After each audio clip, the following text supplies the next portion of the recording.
কত সুন্দর শব্দ এই ভাগ্য, কিন্তু যতটা সুন্দর ঠিক ততটাই রহস্যময় এই শব্দ। কখন কি হবে কেউ জানে না। লোকে বলে যে ভাগ্যে যা লেখা আছে তার চেয়ে বেশি কিছুই পাওয়া যায় না, তার চেয়ে কমও কিছুই পাওয়া যায় না।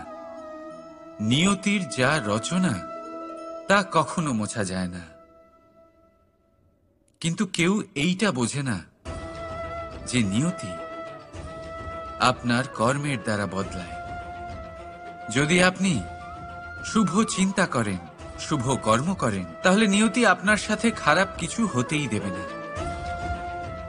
কখনো আকাশে পাখিদের দেখুন, তারা কখনো ভাগ্যের উপর নির্ভরশীল হয় না।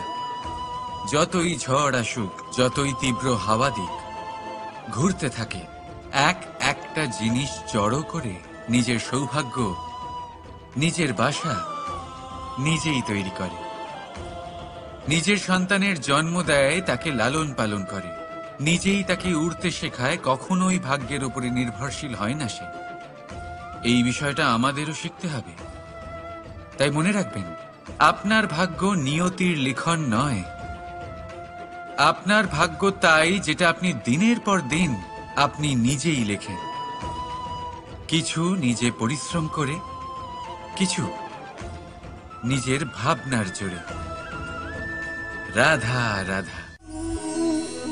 মানুষের স্বভাব হলো যে সে সবসময় নিজে বলতে চায়, কারুর কথা শুনতে চায় না। কিন্তু তার এই স্বভাব তাকে এক বিশাল বড় জ্ঞানের থেকে দূরে সরিয়ে রাখে, সামনের মানুষের ব্যক্তিত্বের জ্ঞানের থেকে দূরে। তাই যদি আপনি কাউকে চিনতে চান, কাউকে বুঝতে চান, তাকে থামাবেন না, শুধু বলতে দিন। কারণ একজন ব্যক্তির ব্যক্তিত্ব লুকিয়ে থাকে তার কথার মধ্যে, আর তার আসল পরিচয় লুকিয়ে থাকে তার শব্দের পেছনে। বলতে দিন, আস্তে আস্তে আপনি সব বুঝতে পারবেন। এটাই তফাৎ হলো একজন সাধারণ মানব আর একজন মহামানবের মধ্যে। এক যে কাউকে বলতে দেয় না, আর এক যে সবার কথা শুনে। তাহলে সিদ্ধান্ত আপনার, আপনি কি সাধারণ হতে চান না অসাধারণ? কারণ এই ভবিষ্যৎ আপনার। রাধা রাধা। ভাগ্য আর কর্ম, এই দুই এমন শব্দ যাকে ঘিরে সমগ্র সংসার। কেউ বলে আমার ভাগ্যে এটা ছিল না, যা পেলে আমার জীবন অন্যরকম হতো। কেউ বলে আমার গত জন্মের কর্ম নিশ্চয়ই এমন ছিল, যে কারণে এই জন্মে এরকম ভাগ্য পেয়েছি আমি। এসব বাদ দিন আর একবার শান্ত চিত্তে ভাবুন। আপনি বুঝতে পারবেন যে ভাগ্য আর কর্ম এই দুই এই জন্মের। তফাৎ শুধুমাত্র এটাই যে যদি ভাগ্যের কথা বলা হয়, তাহলে আপনি এই ভাগ্যের থেকে যত বেশি আশা করবেন তত বেশি নিরাশ হবেন আপনি। কারণ এই আশা আপনাকে কর্ম করা থেকে আটকায়। যদি কথা বলা হয় কর্মের, তাহলে নিজের কর্মের প্রতি যত বিশ্বাস রাখবেন তত বেশি সফলতা আপনার কাছে আসবে। তাই একটা কথা মনে রাখবেন, ভাগ্য আপনার কর্ম নির্ধারণ করে না, কিন্তু আপনার কর্ম আপনার ভাগ্যকে অবশ্যই নির্ধারণ করে। রাধা রাধা। এই সংসারে আলোর উৎস কি? সূর্য। এই সংসারে মিষ্টি জলের উৎস কি? নদী। এই সংসারে উচ্চতার প্রতীক কি হয়? হিমালয় পর্বত। আমরাও জীবনে এরকমই হতে চাই, সূর্যের মতো তেজস্বী হতে চাই, নদীর মতো পূজনীয় হতে চাই, হিমালয় পর্বতের মতো উচ্চতা লাভ করতে চাই। সব ঠিক আছে, কিন্তু তার জন্য আমরা কাজ কি করি? যদি এরকম আমরা হতে চাই, তাহলে সবার আগে সূর্যের মতো নিজেকে উজ্জ্বল করুন। সূর্যের সব থেকে বেশি আলো নিজের অন্তরে থাকে। নদীর মতো নিজের পথ নিজেই তৈরি করুন। পাথরের সাথে ধাক্কা খাওয়ার পরেও থেমে না যাওয়া শিখুন। হিমালয় পর্বতের মতো উচ্চতা লাভ করতে হলে সেটার মতো অটল থাকতে শিখুন। একটা কথা অবশ্যই মনে রাখবেন, নিজেকে জ্বালাবেন, তবেই সংসারকে আলোকিত করতে পারবেন। রাধা রাধা। প্রতীক্ষা, প্রয়াস, এই দুই জীবনের অভিন্ন অঙ্গ। দেখতে গেলে আমরা জীবনে কারোর না কারোর প্রতীক্ষা অবশ্যই করি। সে কোনো ব্যক্তি হোক বা সময় হোক বা কোনো ভাবনা, সবকিছুই হতে পারে। আর দেখতে গেলে সব সময় কেউ না কেউ কিছু প্রয়াসও করে চলেছে। যেমন সাফল্য আসার প্রতীক্ষা, বিফলতা যাতে না আসে তার জন্য প্রয়াস, সুখ আসার প্রতীক্ষা, দুঃখ যাতে না আসে তার জন্য প্রয়াস। এবার প্রতীক্ষা আর প্রয়াসের মধ্যে এক ঘনিষ্ঠ সম্পর্ক রয়েছে, আর তা হলো যিনি প্রতীক্ষা করেন তিনি ঠিক তাই পান যা একজন প্রয়াস করা ব্যক্তি পেছনে ফেলে আসে। তাই প্রতীক্ষা নয়, প্রয়াস করুন। এই প্রয়াসের মধ্যেই সুখের চাবিকাঠি রয়েছে। রাধা রাধা। মানুষ কর্ম করেন। আমি বারংবার বলি যে ফলের আশা করবেন না। তাও মানুষ কোথাও না কোথাও নিজের কর্মের বদলে কোনো না কোনো ফলের আশা অবশ্যই রাখেন। কখনো তিনি সফল হন, কখনো অসফল। সেই জন্যই আমি বলি যে ফলের আশা কখনো রাখবেন না, কারণ সাফল্য বা অসফলতা মনের মধ্যে রাখলে কখনো কোনো লাভ হয় না। যদি সাফল্য মনের মধ্যে রাখেন তাহলে অহংকার জন্ম নেবে। যদি অসফলতা মনের মধ্যে রাখেন তাহলে এক হীনমন্যতায় আপনি ভুগবেন, যা দিয়ে কোনো শুভকর্ম হবে না। সেই জন্য শুধুই কর্ম করে যান, কর্মেই মগ্ন থাকুন। আর আসুন আমার সাথে ভালোবেসে বলুন, রাধা রাধা। বন্ধু আর শত্রু প্রত্যেকের জীবনের একটা বড় অংশ এর উপরে নির্ভরশীল হয়ে থাকে। আপনার জীবনে সফলতা আর অসফলতাও এর উপরে নির্ভরশীল। কিন্তু এই বন্ধু এবং শত্রুদের খুঁজে পাওয়ার জন্য আপনাদের বাইরে যাওয়ার প্রয়োজন নেই, কারণ এরা স্বয়ং আপনার ভেতরেই আছে।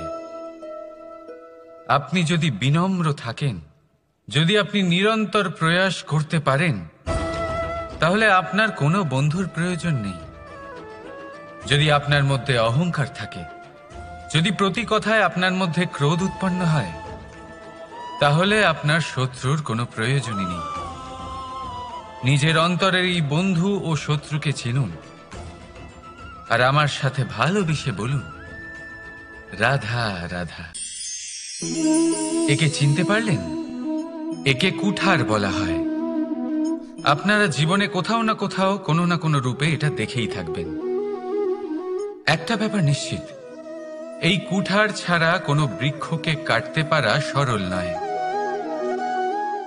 এবার আপনি কখনো এটা ভেবেছেন, এই কুঠার এর এই অংশ, এর মুখটাই যদি না থাকে তাহলে কি হবে?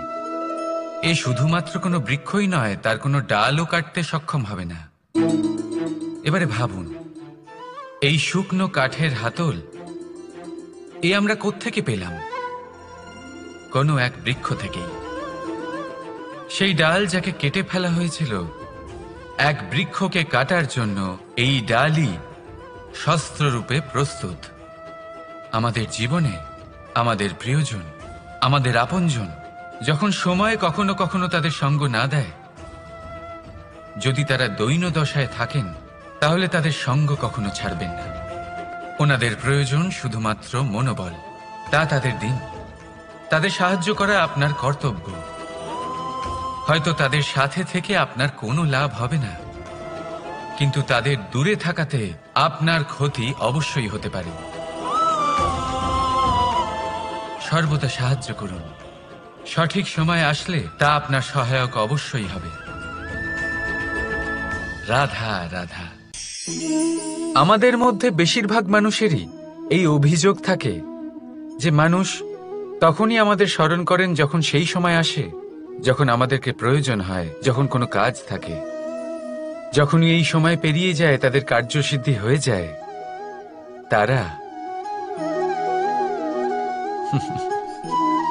আমাদের থেকে দূরে চলে যান, ভুলে যান আমাদের।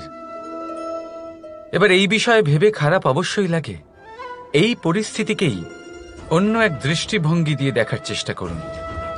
মনে রাখবেন, মানুষ প্রদীপের সন্ধান তখনই করেন যখন তার জীবনে অন্ধকার থাকে।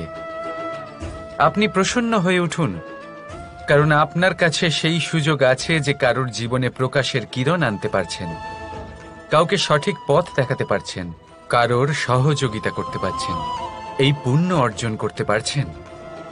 কারোর থেকে কোনো আশা রাখার দরকার নেই।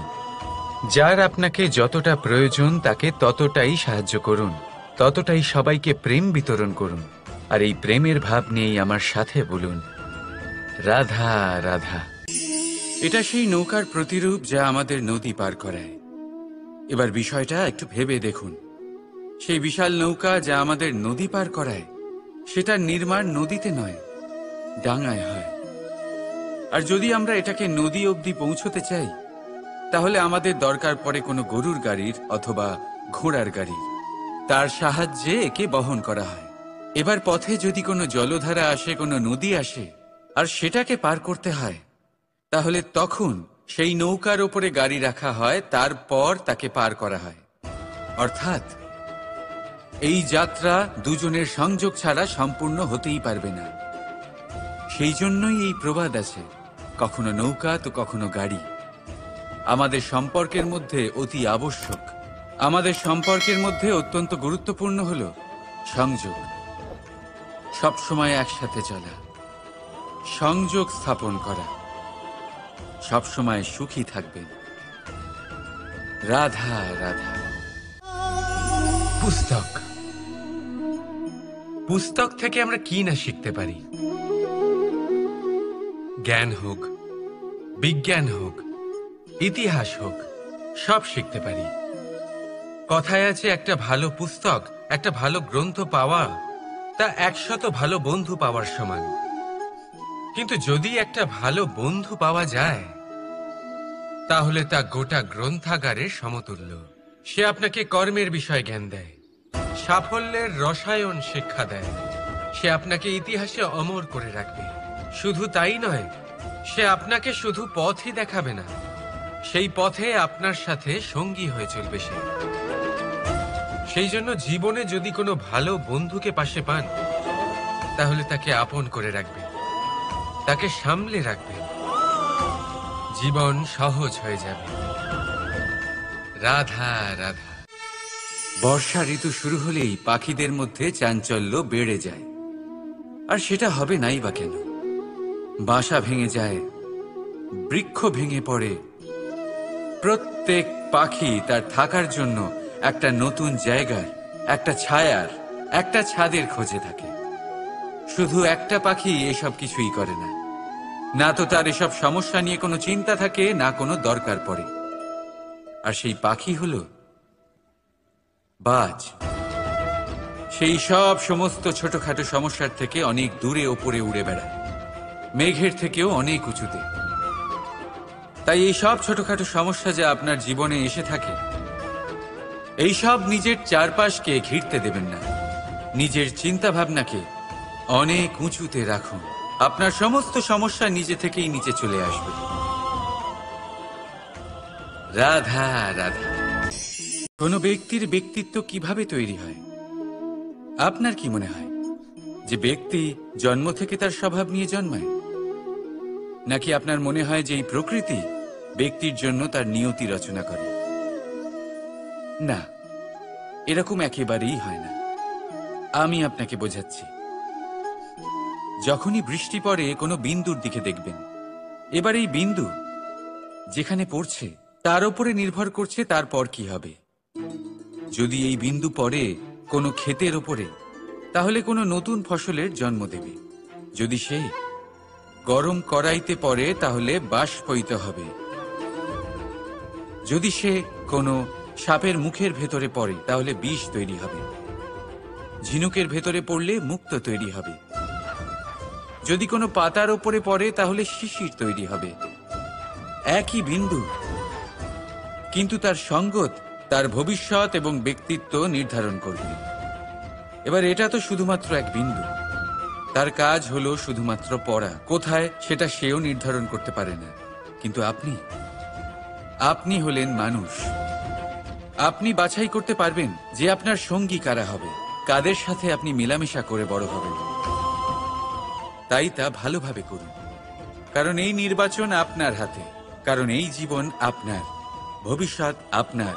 এবার আপনি মহান হতে চান কি না তার নির্ণয় আপনাকেই করতে হবে।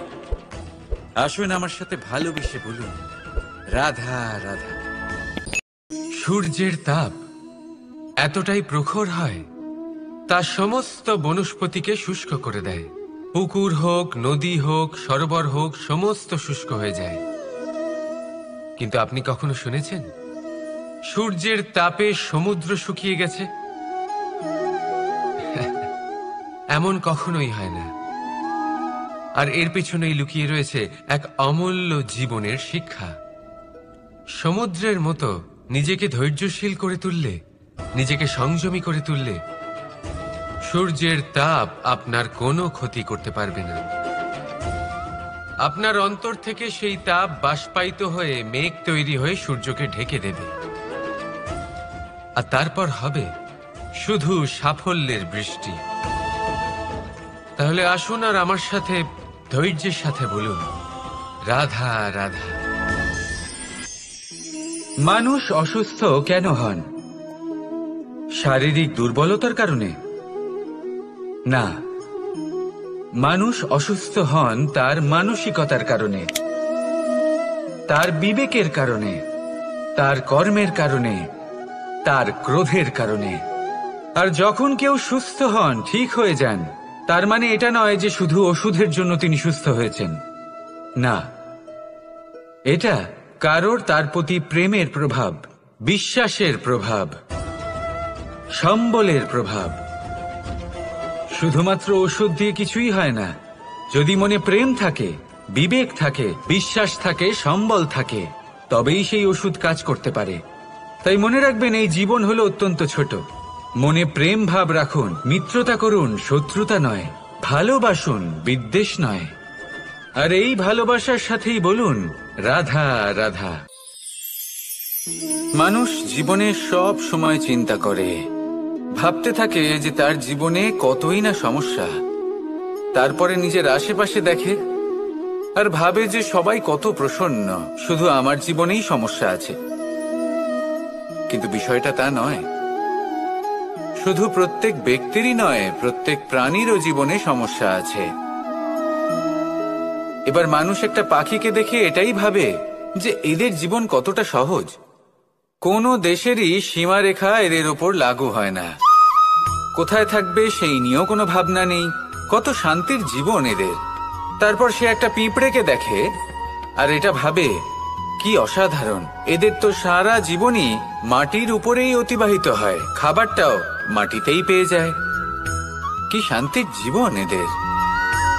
কিন্তু যখন কোনো ঝড় আসে, তখন সবার আগে সেই পাখির বাসাটাই ঝড়ে ভেঙে যায়।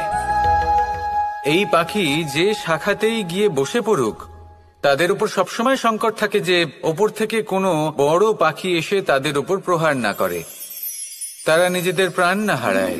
আর যদি কথা বলি পিঁপড়েকে নিয়ে, এদের উপর সবসময় সংকট থাকে যে কোনোভাবে বাতাস বা জল এদের ভাসিয়ে না নিয়ে যায়, কোনো প্রাণী ওকে পা দিয়ে পিষে না দেয়, এই পিঁপড়ে পিষ্ট হয়ে না মারা যায়।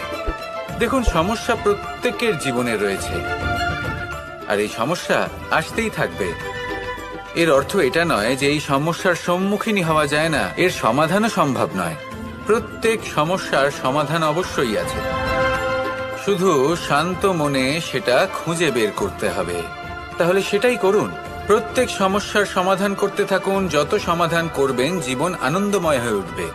যদি সমাধান না করেন, তাহলে আজীবন দুঃখই পেতে থাকবেন। আসুন আমার সাথে ভালোবেসে বলুন, রাধা রাধা। কর্ম, ধর্ম আর কর্তব্য, এই তিনটি একে অপরের সাথে জড়িত। আর অনেক সময় এই তিনটি পালন করতে করতে আমাদের সেই ব্যক্তির সামনে গিয়ে দাঁড়াতে হয়, তার বিরুদ্ধেই যেতে হয়, যাকে আমরা সব থেকে বেশি ভালোবাসি। কিন্তু সেইখানে এই যুদ্ধ কোনো ব্যক্তিগত যুদ্ধ থাকে না। এ হলো কর্ম, ধর্ম আর কর্তব্যের যুদ্ধ। এটা সরল নয়, অত্যন্ত কঠিন হয় তার সম্মুখীন হওয়া যাকে আমরা সব থেকে বেশি সম্মান করি। কিন্তু আমাদের তো আমাদের ধর্মের পথে চলতেই হবে, কারণ আমরা কর্মবদ্ধ, কর্তব্যবদ্ধ, আর এটাই করা উচিত। শুধু এটুকু মনে রাখবেন, যদি আপনার উদ্দেশ্য শুভ হয়, আপনার ভাবনা শুভ হয়, আপনি যদি কর্ম, ধর্ম আর কর্তব্যের পথে অগ্রসর হন, তাহলে এই প্রক্রিয়াতে যদি আপনাকে আপনার আরাধ্যেরও সামনে দাঁড়াতে হয়, তাহলেও আপনার কোনো ক্ষতি হবে না। তাহলে আসুন আর আমার সাথে ভালোবেসে বলুন, রাধা রাধা। সাথী। সাথী এই শব্দটির ব্যাখ্যা কে কিভাবে করে? মিত্র, সখা, বন্ধু। কিন্তু অর্থ একটাই, তিনি যিনি আপনার সঙ্গী হন আর তিনি যার সাথী আপনি হন। এবার সব থেকে বড় প্রশ্ন হলো এটাই যে তিনি কে হতে পারেন যাকে আপনি আপনার সাথী বলে মেনে নিতে পারেন, নিজের সখা, নিজের মিত্র, নিজের বন্ধু মেনে নিতে পারেন। আপনার সাথী হলেন তিনি যিনি দুঃখের সময় আপনার পাশে থাকবেন, আপনার হাত ধরে থাকবেন। আপনার সাথী হলেন তিনি যার হাত আপনি নিজের সুখের দিনে ধরে থাকবেন। সেই সাথীরই হাত ধরুন যিনি দুঃখে সবসময় আপনাকে সাহায্য করার জন্য তৎপর হয়ে থাকেন, আপনার পাশে থাকেন, আর যাকে সুখের দিনে আপনি আপনার সাথে রাখতে পারেন। আর যখন আপনার সাথে আপনার এই সাথী থাকবে, তখন আপনি এটা বুঝবেন যে যখন জীবনে দুঃখ আসে, তখন এই দুঃখ কমে যায়, সবার মধ্যে ভাগ হয়ে যায়। আর যদি তখন সুখ আসে, তাহলে সেটা সবার উপস্থিতিতে আরো বেড়ে যায়। এটাই হলো প্রেম, এটাই হলো ভালোবাসা, এটাই হলো সঙ্গ। যেমন সম্পর্ক আমার আর রাধার মাঝে। তাহলে আসুন আর আমার সাথে ভালোবেসে বলুন, রাধা রাধা। মানুষ এক অত্যন্ত বিচিত্র প্রাণী। পরিকল্পনা করে, ষড়যন্ত্র করে, প্রচেষ্টা করে, কাউকে পরাজিত করার চেষ্টাও করে। সাপকে একটা দড়ি মনে করে হাতে চেপে ধরার চেষ্টা করে, কিন্তু একটা কথা বুঝতেই পারে না, সময়ের এই সাপ, এটা হাতে চেপে ধরাই যায় না। আর আপনি যা করবেন তা আবার ফিরে আসবে আপনারই সামনে। দেখুন, এতে কিছুই যায় আসে না যে আপনি কুম্ভকারের পুত্র নাকি কৃষ্ণের পুত্র। যদি আপনি অনুচিত কর্ম করেন, তাহলে আপনার সাথেও অনুচিতই হবে। অশুভ কর্ম করলে আপনার সাথেও অশুভই হবে। কুরু বংশ অত্যন্ত মহান বংশ ছিল। এই কুরু বংশ কি হলো তার সাথে? একটা গোটা বংশ বয়ে গেল, কারণ ওনাদের উদ্দেশ্য অশুভ ছিল। অন্যদিকে 5 জন বনবাসী পাণ্ডব মহাভারত বিজয়ী হলেন, কারণ তাদের উদ্দেশ্য শুভ ছিল। তাই মনে রাখবেন, শুভ অগ্নি প্রজ্বলিত করবেন, শুভ তাপ সঞ্চার হবে। অশুভ অগ্নি প্রজ্বলিত করবেন, নরকেই জ্বলতে হবে। তাহলে আসুন আর আমার সাথে ভালোবেসে বলুন, রাধা রাধা। জীবনে এমন কিছু কাজ রয়েছে যা আপনাকে একাই করতে হয়, আর এমন কিছু কাজ রয়েছে যা আপনাকে একসাথে মিলে করতে হয়, একজোট হয়ে, সঙ্গবদ্ধ হয়ে। এবার সঙ্গবদ্ধ বলতে কি বোঝাতে চাইছি? আমি তাদের কথা বলছি না যারা বাস্তবিকভাবে একে অপরের সাথে কাজ করেন। আমি তাদের কথা বলছি যারা একে অপরের থেকে দূরে থেকেও একে অপরকে বিশ্বাস করেন। আমি আগেও বলেছিলাম, সমস্ত বিশ্বের আশা বিশ্বাসেই বসবাস করে, তাই না? তাই যেখানে সমস্ত বিশ্ব আছে, সমস্ত সংসার আছে, সেইখানেই বিশ্বাস রয়েছে। তাই আপনার আশেপাশে এমন দল সঙ্গবদ্ধ করুন যাদের আপনার উপর বিশ্বাস আছে আর যাদেরকে আপনি বিশ্বাস করতে পারেন। তাহলে আসুন আর আমার সাথে ভালোবেসে বলুন, রাধা রাধা। আমরা যে মানুষকে চাই, যাকে আমরা ভালোবাসি, তাকে একটা উপহার অবশ্যই দিতে চাই। এমন এক উপহার যা ওনার ভালো লাগবে, যা শ্রেষ্ঠ হবে, অতি প্রিয় হবে, বহুমূল্য হবে, বা বলতে পারেন মূল্যবান হবে। তাই আমরা কি করি? আমরা বাজারে যাই, তার জন্য স্বর্ণ, আভূষণ, হিরে, মুক্ত এইসব নিয়ে আসি। কিন্তু এটাই কি সর্বশ্রেষ্ঠ উপহার? কখনোই না। সর্বশ্রেষ্ঠ উপহার হলো স্বাধীনতা, তাকে নিজের মনের মতো বাঁচার স্বাধীনতা। যদি আপনি কাউকে স্বাধীনতা না দিতে পারেন, তাহলে সে কোথাও না কোথাও বন্দী হয়ে যায়, তার বিকাশ কোথাও না কোথাও আটকে যায়। কিন্তু যদি আপনি কাউকে স্বাধীনতা দিতে পারেন, তাহলে আপনি দেখবেন ও সমস্ত সংসারকে, এই জীবনকে নিজের দৃষ্টিভঙ্গি দিয়ে দেখবে, বুঝবে যে কোনটা হলো উচিত আর কোনটা হলো অনুচিত। আর এটাই হলো সর্বশ্রেষ্ঠ। আর এবার যদি কাউকে স্বাধীনতার মাধ্যমে এত বড় একটা শক্তি দিতে পারেন, তাহলে আপনি আমাকে বলুন, এর থেকে বড় উপহার আর কি হতে পারে? আসুন আর আমার সাথে ভালোবেসে বলুন, রাধা রাধা। পিতা আর পুত্রের সম্পর্ক অত্যন্ত মধুর হয়ে থাকে। পিতা স্বপ্ন দেখেন, তাকে পূর্ণ করার সকল সম্ভাব্য চেষ্টা করেন, কিন্তু তাও অনেক সময় ওনার স্বপ্ন অপূর্ণ থেকে যায়। তখন পিতা ভাবেন যে স্বপ্ন উনি পূর্ণ করতে পারেননি, ওনার সন্তান তা অবশ্যই পূরণ করবে। যে স্থানে উনি কখনো পৌঁছতে পারেননি, সেই স্থানে ওনার পুত্র অবশ্যই পৌঁছবে। পিতা নিজের সন্তানের ভবিষ্যৎ নিয়ে সেই স্বপ্ন দেখেন, আর যখন সেই সন্তান সামনে এগোতে থাকে, তখন তার দুঃখ হয় না, বরং গর্ব হয়। ওনার ভালো লাগে এটা দেখে যে ওনার সন্তান অনেক উন্নতি করছে। কিন্তু যখন সন্তান নিজের অভিভাবকের শক্তি দেখে, তার যশ দেখে হিংসা করতে থাকে, সমস্যা সেইখানেই শুরু হয়। সেই জন্য সকল সন্তানকে এটা মনে রাখতে হবে, দেখুন, পুত্র হবার সুবাদে, এক সন্তান হবার সুবাদে, এটা হলো আপনার অধিকার যে আপনি আপনার পিতার থেকে বেশি উন্নতি করবেন। আপনার পিতাও এটাই চান, কিন্তু সুস্থভাবে এটা করুন।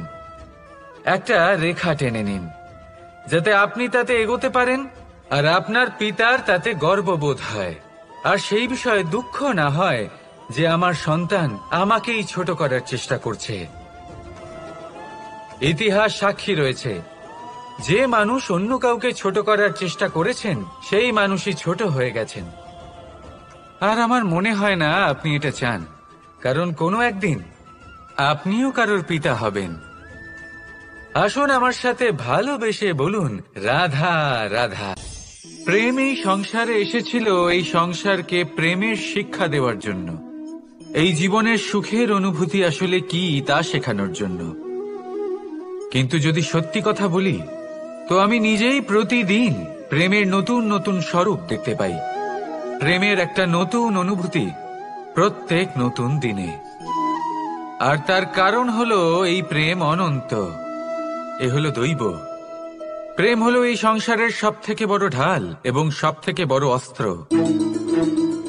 এই প্রেম ছাড়া না কোনো ন্যায় হয়, আর না কোনো শাস্ত্র, না জীবন আছে, আর না অন্ত। এবার যদি এই প্রেম মনের মধ্যে বাস করতে শুরু করে, তাহলে কখনো কোনো সমস্যাই হবে না, আর যদি হয়েও থাকে, তাহলে তা স্থায়ী হবে না। এই প্রেম কি না করতে পারে?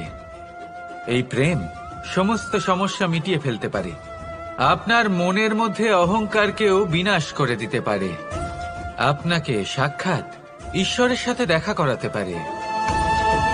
তাই প্রেমের দ্বারা প্রয়াস করতে থাকুন, এই সংসারের প্রত্যেক মানুষকে, প্রত্যেক বস্তুকে, প্রত্যেক জীব জন্তুকে ভালোবাসবেন।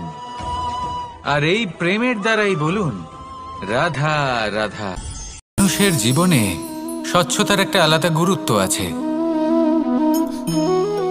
যদি আপনি নিজেকে স্বচ্ছ রাখেন, তাহলে আপনার নিজেরও ভালো লাগবে, সামনের ব্যক্তিরও ভালো লাগবে, একটা অন্যরকম প্রভাব পড়বে। কিন্তু একজন শ্রেষ্ঠ ব্যক্তি কিভাবে হয়ে ওঠা সম্ভব? যার মধ্যে গুণ আছে, শিক্ষা আছে, শুভ চেতনা আছে, যিনি সৎকর্ম করেন। কিভাবে হব সেই ব্যক্তি যার মধ্যে জ্ঞান আছে? শুধুমাত্র স্বচ্ছ থাকলে তো তা হওয়া সম্ভব নয়। প্রথমে আপনাকে বুঝতে হবে যে মানুষের মধ্যে 4টি মূল তত্ত্ব আছে। প্রথম হলো তার শরীর, যার দ্বারা উনি যে কোনো কর্ম করে থাকেন। দ্বিতীয় তত্ত্ব হলো তার মন, যার দ্বারা কোনো কর্ম করার জন্য সে নিজেকে প্রেরণা দিতে থাকে। তৃতীয় তত্ত্ব হলো বুদ্ধি, যে কর্ম আমরা করতে চাই, যে লক্ষ্যে আমরা পৌঁছতে চাই, সেটা আমরা কিভাবে কোন পথে করব সেটা স্থির করা যায় বুদ্ধি দিয়ে। আর চতুর্থ তত্ত্ব হলো আত্মা। আত্মা হলো এমন এক তত্ত্ব যার কোনো সমাপ্তি নেই। আত্মা হলো অজয়, কিন্তু এরও শুদ্ধিকরণের প্রয়োজন হয়। এই 4টি তত্ত্বের শুদ্ধিকরণ করতে থাকুন, এদের নির্মল রাখুন, শুদ্ধ রাখুন। এবং এটা কিভাবে হবে? শুভ চেতনা দ্বারা, জ্ঞানের দ্বারা, এবং সবথেকে বেশি গুরুত্বপূর্ণ প্রেমের দ্বারা। আসুন আমার সাথে ভালোবেসে বলুন, রাধা রাধা। মানুষ তার জীবনে শিক্ষা এবং প্রেম এই দুই লাভ করে তার মাতা, পিতা এবং গুরুর কাছ থেকে। কিন্তু মানুষ সবথেকে বেশি ভালোবাসে নিজের মাতাকে, কারণ মাতা খুব নির্মল চিত্তে ভালোবাসে, শান্ত মনে আমাদের অন্তরে শক্তির সঞ্চার করে থাকেন, আমাদের উৎসাহ দেন, বলশালী করে তোলেন। ব্যাপারটা কিন্তু এমন নয় যে আমরা নিজেদের বাবা বা গুরুকে ভালোবাসি না, তাদেরকেও আমরা অত্যন্ত ভালোবাসি, শুধু ওনাদের কঠোর ব্যবহার দেখলে আমরা একটু ভয় পেয়ে যাই।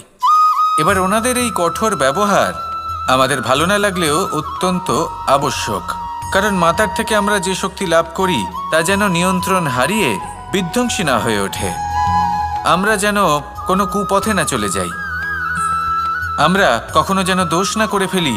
শুধু সেই জন্য পিতা এবং গুরু একটু কঠোর হয়ে ওঠেন, এবং ওনাদের এই কঠোর আচরণ ভবিষ্যতে গিয়ে আমরা অবশ্যই বুঝতে পারি।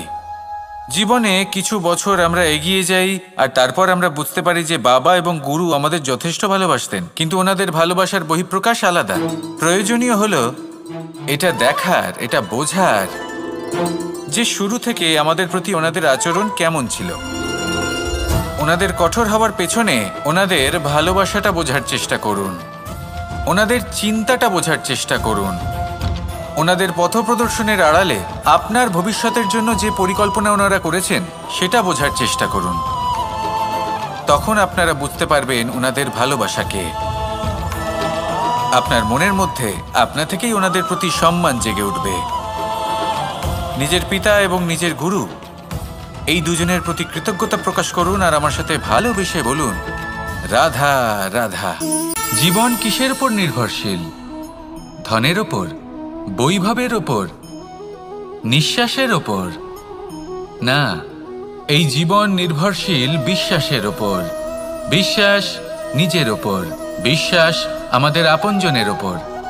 কিন্তু যখন এই বিশ্বাস ভেঙে যায় তখন মানুষের মনও ভেঙে যায়, আর তারপর সে অন্য কিছু করতেই পারে না। তখন কি করা যেতে পারে? 3টে কাজ আছে যা আপনি করতে পারেন। প্রথম, ভালোবাসা।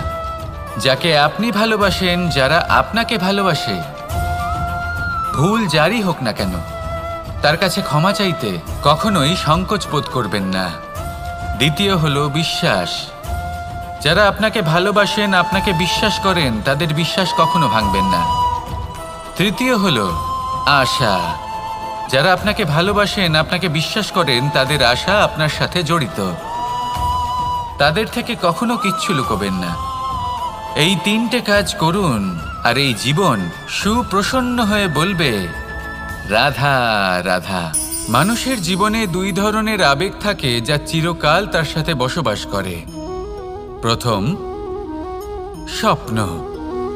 দ্বিতীয়, অজুহাত।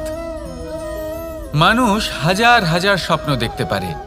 আমাকে এই কাজ করতে হবে, আমাকে ওখানে ঘুরতে যেতে হবে, আমায় জীবনে এই অসম্ভব কাজ বাস্তবায়িত করে দেখাতে হবে, আদি ইত্যাদি। এবার ঠিক যেমন স্বপ্ন দেখেন সেইভাবে অজুহাতও খুঁজে নিয়ে আসেন। আমি এই স্বপ্ন পূরণ করতে পারলাম না, কারণ আমাকে কেউ সাহায্যই করল না, কারণ আমি দুর্বল হয়ে পড়েছিলাম, কারণ আমার কাছে সময়ই ছিল না, আদি ইত্যাদি। এবার সাফল্য এবং অসফলতার মাঝখানে এই ধরনের সংঘর্ষ হতে থাকে।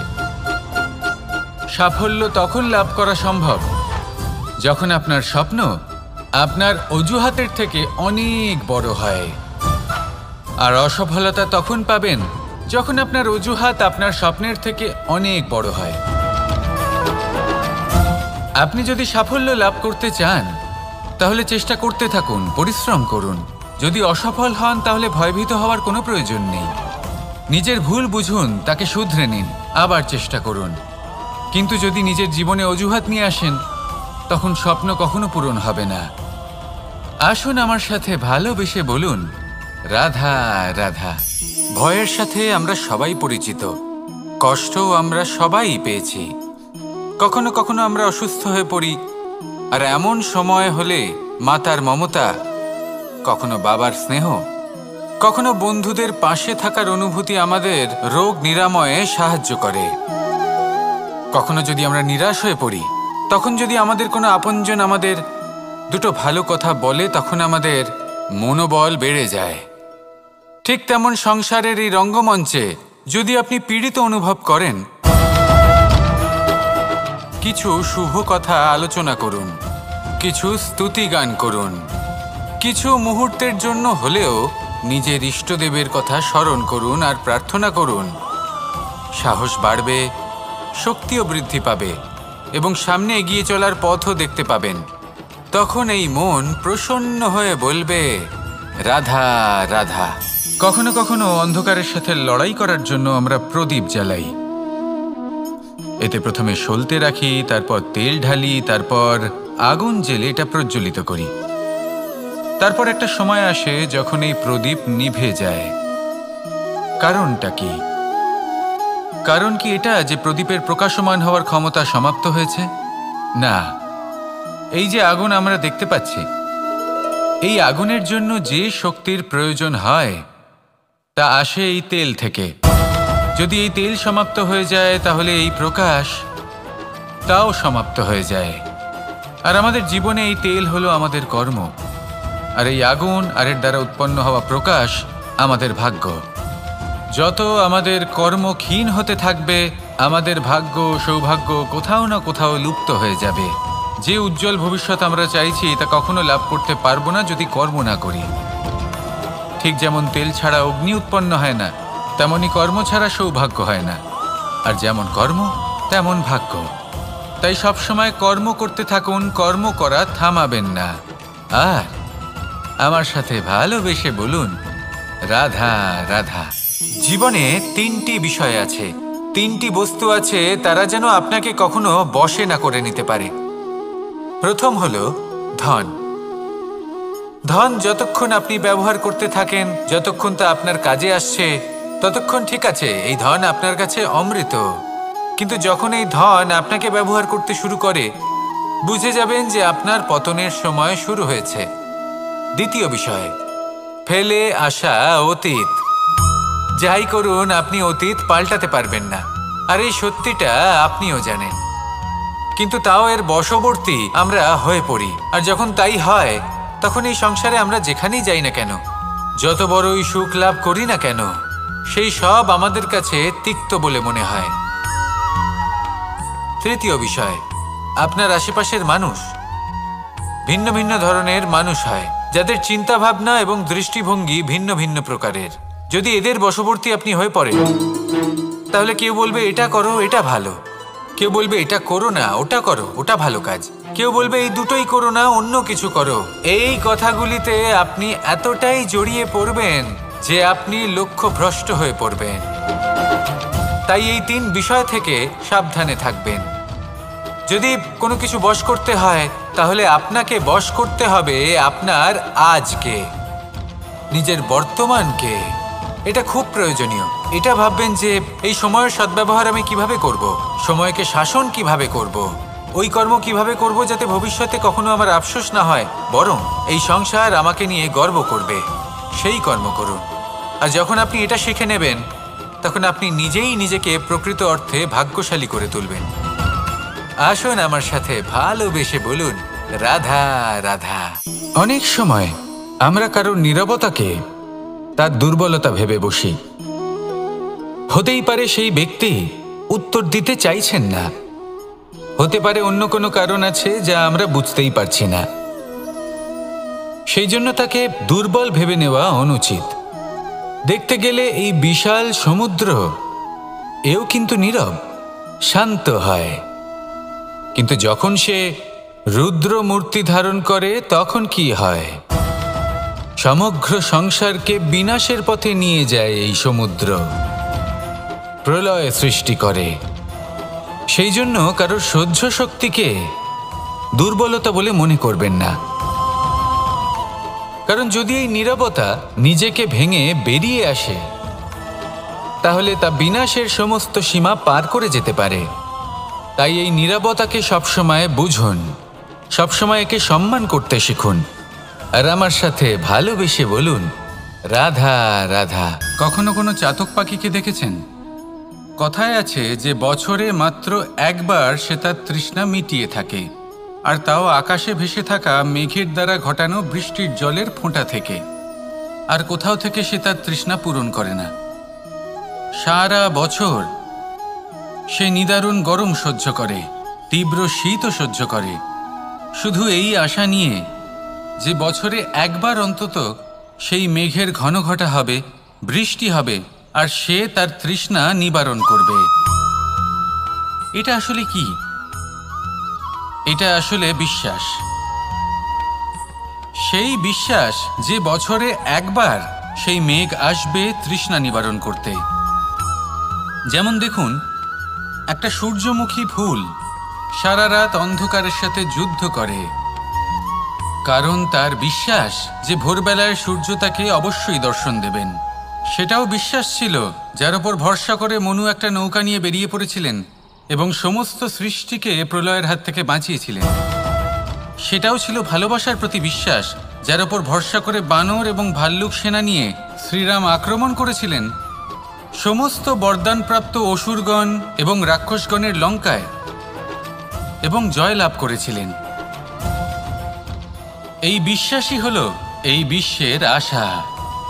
বিশ্বাস রাখুন যে আপনি হলেন সর্বশ্রেষ্ঠ এবং শুধুই নিজের কর্ম করতে থাকুন। এই বিশ্বাসের আশাই আপনাকে প্রতি মুহূর্তে বল প্রদান করবে। এ হলো আমার বিশ্বাস। আসুন আর আমার সাথে ভালোবেসে বলুন রাধা রাধা। যোগাসন। যোগাসনে আসন অত্যন্ত গুরুত্বপূর্ণ। এবার আমি বলবো সবথেকে শ্রেষ্ঠ আসন কোনটি। আশ্বাস। নিজেকে আশ্বস্ত করতে থাকুন যে আমি আছি, সব ঠিক হবে, যা হচ্ছে ভালোর জন্য হচ্ছে। এই আশ্বাস আপনাকে জীবনে এমন ধন্যাত্মক বিশ্বাস দেবে যে আপনি বড় বড় সমস্যার সমাধান করতে পারবেন। এবার যদি কথা বলি সবথেকে কঠিন সময়ের, তাহলে সেটা হলো বিচ্ছেদের। যা মা সীতাকে সহ্য করতে হয়েছে শ্রীরামের জন্য, রাধা কৃষ্ণকেও সহ্য করতে হয়েছে। যে ব্যক্তি বিচ্ছেদের সময় সঠিক পথে চলে এসেছে, সে জীবনে অনেক শ্রেষ্ঠ স্থানে অবশ্যই পৌঁছতে পারবে। এবার যদি কথা বলি সবথেকে জরুরি এবং গুরুত্বপূর্ণ সময়ের, তাহলে সেটা হলো সংযোগ। সকলকে সাহায্য করতে থাকুন। আপনি অন্যদের সাহায্য করে তাদের যত আনন্দ দিতে পারবেন, ততটাই আনন্দ আপনারও জীবনে অবশ্যই আসবে। আসুন আর আমার সাথে ভালোবেসে বলুন রাধা রাধা। সংসারে সকলে উঁচুতে উঠতে চায়, কেউ নত হতে চায় না। সবাই এটা মনে করে যে নত হওয়ার অর্থ হলো তাদের আত্মসম্মান এবং অহংবোধের বিরুদ্ধাচরণ করা। তাদের মনে হয় যে যদি আমরা নত হই, সংসার আমাদের দুর্বল মনে করবে, তাদের শৌর্য এবং তাদের ব্যক্তিত্বের অপমান হবে। কিন্তু এটা কি সত্যি? প্রত্যেকবার নত হওয়ার অর্থ কি সম্মানহানি হওয়া? কখনোই নয়। আপনি নিজের জীবনকেই দেখে নিন। আপনার কোনো অমূল্য জিনিস যদি নিচে পড়ে যায়, তাহলে তাকে কিভাবে তোলেন? সেই বস্তুকে তোলার জন্য আপনাকে নত হতেই হবে। আপনি বড়দের আশীর্বাদ কিভাবে লাভ করেন? আপনি নত হয়ে তবেই তাদের আশীর্বাদ লাভ করতে পারেন, তাই না? ভেবে দেখুন, আপনি একটা পথে হাঁটছেন, আপনি দেখতে চাইছেন যে আপনি সঠিক পথে হাঁটছেন কিনা, পায়ের নিচে কাঁটা পড়ে আছে কিনা। কিভাবে দেখবেন? আপনাকে সেই মাথা নত করেই দেখতে হবে। এর অর্থ কি? অর্থ খুব সহজ। প্রত্যেকবার নত হওয়া অনুচিত নয়, সেটা কোনোভাবেই সম্মানহানি নয়। পরিস্থিতি অনুসারে এবং যেখানে প্রয়োজন আপনি নত হতে শিখে গেলে আপনি অনেক কিছুই লাভ করতে পারবেন। জ্ঞান, মান, গুণ, বিশ্বাস। সেই জন্য প্রয়োজন এবং পরিস্থিতি অনুসারে নত হতে শিখুন, এতে অনুচিত কিছুই নেই। আত্মসম্মান থাকা অত্যন্ত প্রয়োজনীয়, কিন্তু তা যেন কখনো অহংকারে পরিণত না হয়। এই বিষয়ে অবশ্যই নজর রাখবেন এবং আমার সাথে ভালোবেসে বলবেন, রাধা রাধা। আমাদের জীবনে অনেক ধরনের ব্যক্তি এসে থাকেন। কেউ কেউ আমাদের সাথে থেকে যান, কেউ আমাদের থেকে দূরে চলে যান। কেউ ভালো মানুষ হন, কেউ খারাপ মানুষ। কিন্তু আমরা সবসময় সেই সময়টাকে নিয়ে দুঃখ প্রকাশ করি যখন আমাদের জীবনে কোনো খারাপ ব্যক্তি প্রবেশ করেন। তারা আমাদের খারাপ অনুভূতি দেন, দুঃখ দেন, কষ্ট দেন। আমরা সবাই তাকে ভালো মন্দ কথা বলি। কিন্তু কেন? এমন বিভিন্ন ধরনের মানুষ, খারাপ মানুষ, ভালো মানুষ সবার জীবনেই আসেন এবং সকলকেই একটা অমূল্য শিক্ষা দান করে যান। এবার আপনি নিজেই ভেবে দেখুন, জীবনে যখন প্রথমবার আপনি আগুন স্পর্শ করেছিলেন তখন আপনি একটা শিক্ষা লাভ করেছিলেন যে আমাকে আগুনের থেকে একটু দূরে থাকতে হবে। তারপর আস্তে আস্তে আপনি শিখলেন যে কিভাবে এই আগুনকে নিয়ন্ত্রণে রাখতে হবে। তারপর আপনি শিখলেন যে কিভাবে নিজের জীবনে তাকে প্রয়োগ করতে হবে, তা সে অন্ধকারে প্রকাশ লাভ করার জন্য হোক বা খাবার বানানোর জন্য। সেইভাবেই কোনো খারাপ ব্যক্তি যখন আপনার জীবনে আসে কোনো শিক্ষা দিয়ে যান, তার প্রতি কৃতজ্ঞ থাকুন। তার বিষয় খারাপ ভাবার বা খারাপ অনুভূতি নিয়ে থাকার কোনো প্রয়োজন নেই। সেই শিক্ষা লাভ করুন, ইতিবাচক মনোভাব নিয়ে জীবনের সামনে এগোতে থাকুন। কেউ নেই যিনি আপনাকে বাধা দিতে পারেন। আসুন আমার সাথে ভালোবেসে বলুন, রাধা রাধা। অনেক সময় আমরা জীবনে অনেক মানুষকে এমন বলতে শুনে থাকি যে আমি অসফল হয়েছি কারণ আমার সময় ভালো যাচ্ছিল না। আমি এই জিনিসটা লাভ করতে চাইছিলাম কিন্তু করতে পারলাম না কারণ আমার সময়টা ভালো যাচ্ছিল না। আমি আমার জীবনে ওই মহান কাজটা করতে চাইছিলাম কিন্তু করতে পারলাম না। কেন? কারণ আমার সময়টা ভালো যাচ্ছিল না। কিন্তু যে মুহূর্তে ভালো সময় আমার জীবনে আসবে আমি সব কিছু প্রাপ্ত করব। এমন প্রায় প্রত্যেকেই বলেন। আসুন একটা কথা বোঝা যাক। একজন মালিকে দেখুন, সে প্রত্যেক দিন গাছের সেবা করে, তাকে জল দেয়, তার যত্ন আত্তি করে। কেন? প্রত্যেক দিন সেই গাছ ফল দেয় না। সঠিক সময় এলে তবেই সেই গাছ ফল দেয়, কিন্তু প্রত্যেক দিন মালি তার সেবা করে, তাকে যত্ন করে।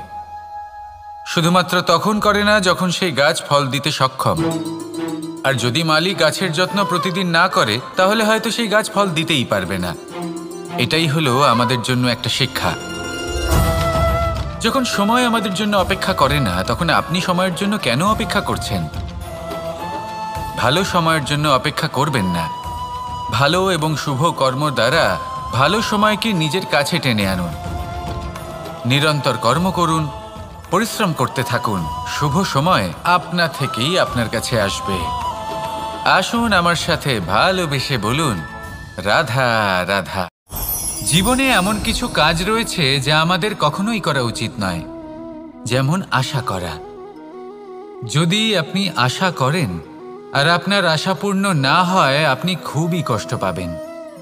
এবার আপনি যদি প্রতীক্ষা করেন, করতেই থাকেন, আর সেই ব্যক্তি যদি না আসে তাহলেও খুব কষ্ট পাবেন। আর হলো তুলনা। আপনি যদি তুলনা করতে যান তাহলে এটাই ভাববেন যে হয় আমি বা অন্য কোনো ব্যক্তি, এই দুজনের মধ্যে কোনো এক ব্যক্তি নিকৃষ্ট। আর এই ভাবনাটাই হলো অনুচিত। যদি আমরা কথা বলি সেই সব বিষয়ে যা আমাদের করা উচিত, যেমন পরীক্ষা। এই পরীক্ষা সবসময় আমাদের আরো সফল করে তোলে, আরো শ্রেষ্ঠ করে তোলে, আরো উৎকৃষ্ট করে তোলে। আসন্ন মহাসংগ্রামের জন্য আমাদের প্রস্তুত করে তোলে এই পরীক্ষা। তাই এই পরীক্ষার থেকে কখনোই পালাবেন না, এর সম্মুখীন হন। আর হলো কর্ম।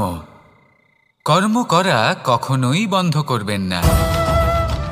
তুলনা করার বদলে কর্ম করুন, প্রতীক্ষা করার বদলে কর্ম করুন, আর আশা করার বদলে কর্মই করুন। জীবন সফল হয়ে যাবে। দেখুন, সবার শেষে সত্যি বলতে এই কর্ম আর এই পরীক্ষা, এই দুই আমাদের জীবনকে সুখী করে তুলতে পারে।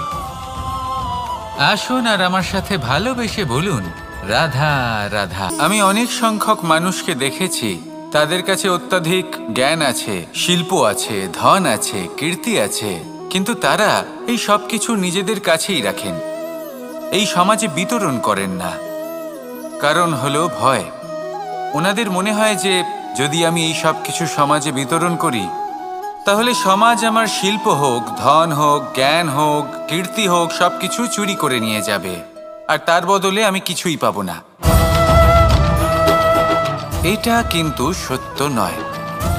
সত্য হলো এটাই যে যদি আপনি নিজেকে এই সংসারের প্রতি সমর্পিত করেন, তাহলে এই সংসার আপনার প্রতিও সমর্পিত থাকবে।